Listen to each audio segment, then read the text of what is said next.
अस्सलाम अलैकुम प्यारे बच्चों, आज हम नया सबक स्टार्ट करेंगे जिसका नाम है जाबिर बिन हया।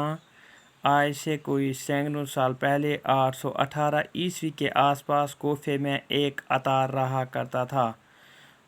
बोल रहा है कि 818 ईस्वी के आसपास कोफे में एक अतर बेचने वाला रहता था। उस अतार का नाम हया था, जिसका नाम था हया। अतारी से मुश्किल से उसकी गुज़र बसर होती थी, तो मुश्किल से वो अपनी ज़िंदगी बसर कर रहा था। उसके यहाँ एक बेटा हुआ जिसका नाम जाबिर रखा गया, तो उसने अपने बेटे का नाम जाबिर रखा। हयान को फ़िक्र लाक हुई कि अब क्या होगा, रोज़ी रोटी का मसला कैसे हल होगा। तो अब हया जो जाबिर का बाप था, उसको फ़िक्र हो गई कि मैं अपने ये ज़िंदगी कैसे गुजारूं। पैसे कमाने के लालच में वो छोटे बड़े जराइम में मुलव्वस हो गया। जाबिर अभी नहायत ही कम सिन था कि उसके बाप को किसी जुर्म में फांसी दी गई। तो अब जब इसको ये फ़िक्र हो गई कि मैं पैसे कहाँ से लाऊं, तो उसने बड़े बड़े जराइम किए। तो उन्हीं जुर्मों में से अभी वो उनका बच्चा छोटा ही था, तो उसके जो बाप जिसने ये जराइम किए, तो उन जराइमों में जब वो फंस गया तो उसको बाद में फांसी पर लटकाया गया। अब जाबिर की तालीम तरबियत का सारा बोझ उसकी गरीब माँ पर आ पड़ी।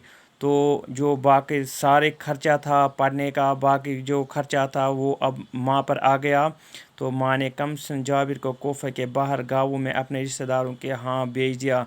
तो बाद में इसकी माँ ने क्या किया, उसने अपने इस बच्चे को जाबिर को बाहर कोफे से बाहर भेज दिया, गाँवों में भेज दिया अपने रिश्तेदारों के पास। इस तरह जाबिर को बचपन के ये दिन देहात के आज़ाद फ़िज़ा में गुजारने का मौका मिला। तो अब जाबिर ने कोफे से बाहर अपना बचपन गुजारा। गाँवों में से इससे मामूली तालीम मैसर हुई, तो वहाँ से उसने मामूली तालीम हासिल की। अलबत्ता तलाश जस्तजू का मादा उसमें कूट कूट कर भर गया, मगर वो तलाश में था, कश्मकश में था।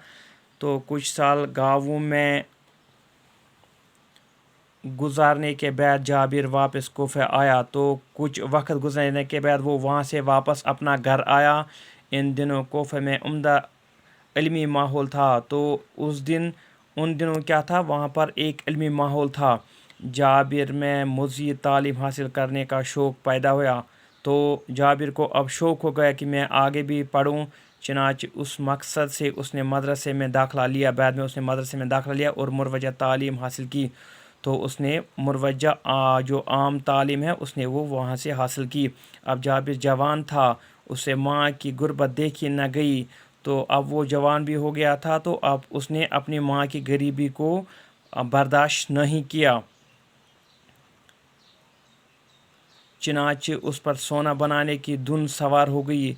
अब उसको ये सोना बनाने का बहुत ही शौक़ हो गया, और उसने मुख्तलिफ़ किस्म की दवाओं की खासियतें मालूम करना शुरू